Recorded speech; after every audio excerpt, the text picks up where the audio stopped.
After 12 long months, John Cena is finally finished as an active performer in WWE. Cena is considered by many to be one of the greatest of all time, and his final run has been a mixed bag to say the very least, and the majority of it isn't even Cena's fault. WWE would start off the year with an ambitious heel turn for Cena, but when key figures involved, those being The Rock and Travis Scott, decided to just drop out of the story, this sent WWE scrambling.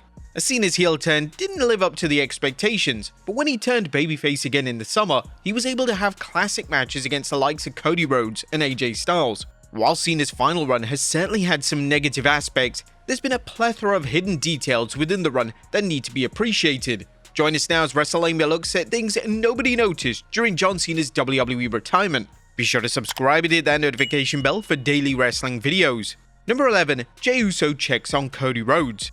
John Cena's final night in WWE hit everyone hard, but one name it hit harder than anyone else was Cody Rhodes. Cena was considered to be one of Rhodes' mentors, and the two had built up an organic friendship, particularly in this year. Once Cena had left the ring, Rhodes would stand at ringside and would quietly contemplate and reflect on Cena's legacy. Rhodes looked completely broken, and as the main roster headed up to the locker room, there was one person who noticed, and fan footage showed Jey Uso going up to Rhodes to make sure that he was okay. The relationship between Rhodes and main event Jey is well documented, so this was likely an instance of Jey just checking in on his close personal friend.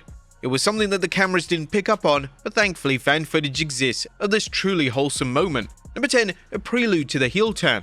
Now, whilst John Cena's heel turn was decided the weekend of the Elimination Chamber PLE, there were so many seeds planted for the heel turn to go down. Take for instance, after Cena came up short in the Royal Rumble, he almost looked like Cena was going to attack Jey Uso, and fans on social media were even speculating that Cena was going to turn heel then and there. Following the Rumble itself, Cena would cut a promo at the post-show, and to say that this was a heel-sounding promo would be an understatement. The last time I main evented a WrestleMania was in 2013. That's a long time ago. The reason that hasn't been at the forefront of my mind, I've been a gimmick. I've been the first match, I've been in the middle, I've shared beers with the fans. My truth, my perspective, is that I've always done what's best for business. Tonight, standing in that ring, I wanted this experience to be a tour of goodwill. I've openly admitted that I don't know how much I have left in the tank, and I just wanted to do something that would be nice for all of us to get together and have a good time. Unfortunately tonight, it dawned on me that's not best for business. What is best for business is I main event WrestleMania. Cena would go on to state that it's in everyone's best interest and ultimately best for business that he walks out of WrestleMania as world champion once again. Cena had never cut a promo like this before, and it would have been fascinating to see a babyface version of Cena that was fully aware of his star power. It could have made for a fascinating dynamic versus the new face of the company in Cody Rhodes.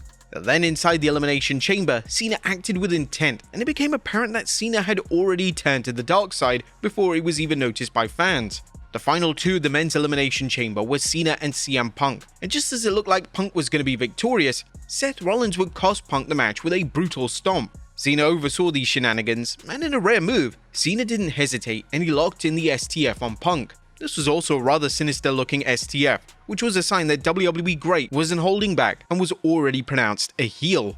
Number 9. His haircut. Now that John Cena finally had a hair transplant, he's been able to style his hair in any way he wants. Before his final run, specifically the heel run, he replicated a haircut that he would use when he portrayed his prototype persona. This was a hair slicked back and having the sides fully shaved off. The entire 2025 run was filled with Easter eggs and tributes, and Cena himself has stated that the year had hidden meanings within looks and matches that nobody will ever know about.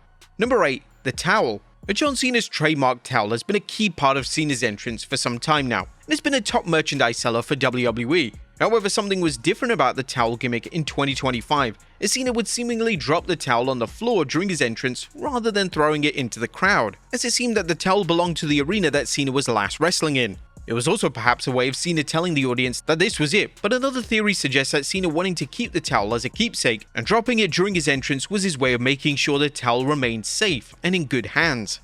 Number 7. Rest in peace Bray Wyatt. John Cena's epic collision with AJ Styles at Crown Jewel saw Cena deliver a Sister Abigail to pay tribute to the late great Bray Wyatt. When Cena hit the move, the arena became unglued and the fireflies quickly surfaced. Cena was overcome with emotion at this and even looked at the ceiling as if to say thank you to one of his arch rivals.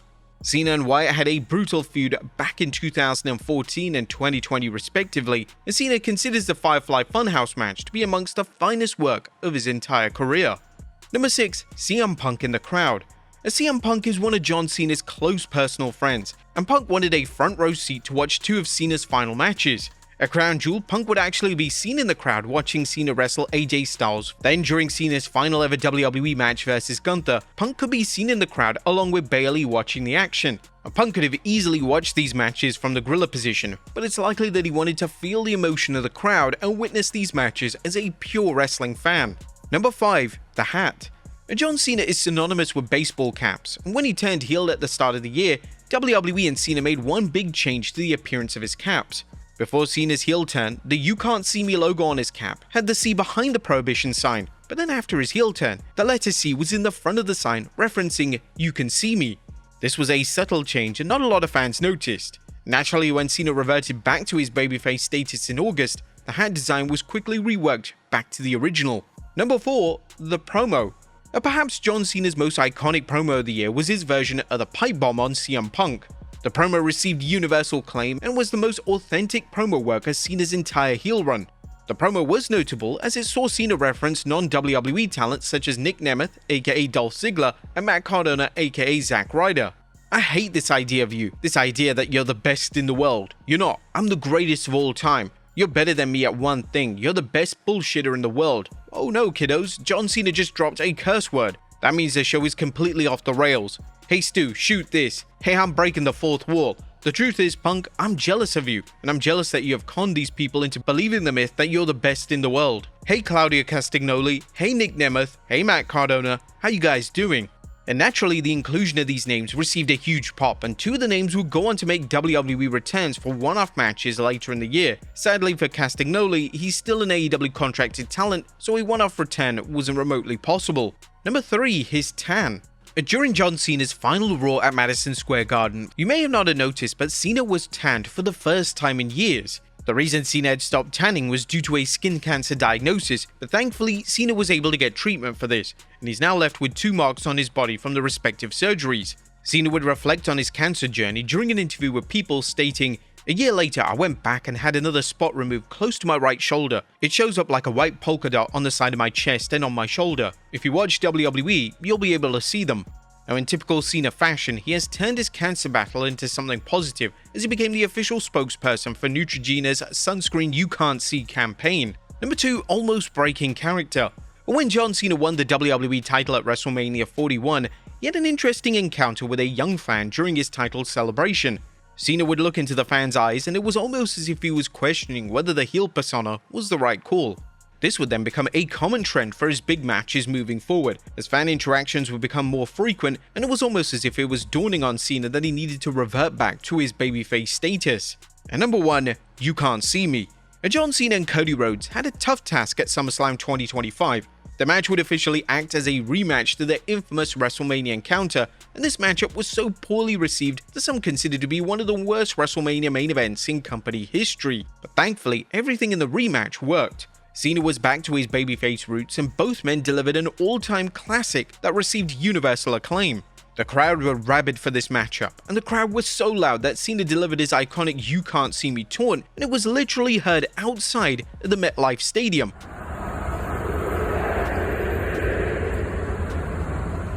Yeah, it was that loud. This highlighted just how insanely popular Cena was as a performer and the genuine connection that he had with the audience. But there you have it, folks. Things nobody noticed during John Cena's WWE retirement. Be sure to leave your comments down below, and I'll see you next time with some more wrestling content.